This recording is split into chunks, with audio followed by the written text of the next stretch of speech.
grooming the beard, start with, say, under here.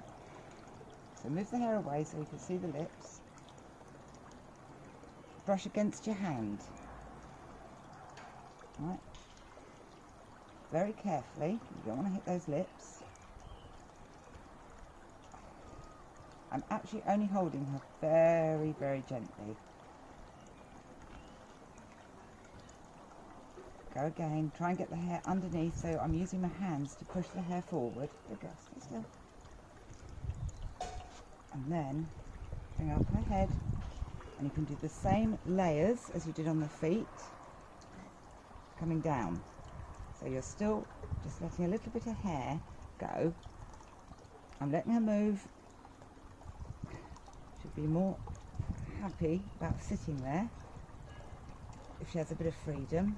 I'm only very gently holding her face, which she doesn't particularly like. Good girl, stay still. Good girl.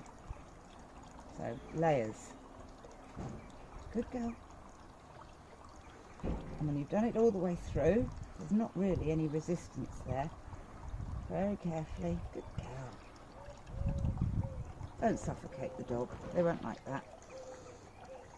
And they don't need too much restraint. Right. You get your comb. And will it go through? Yes. Exactly the same under there. Good girl, stay still. Do your layers with your comb.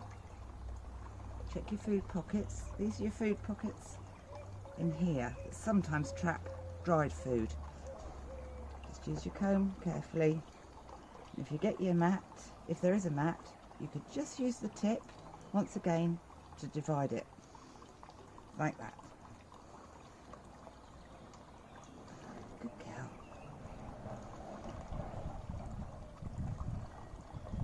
And there's your beard.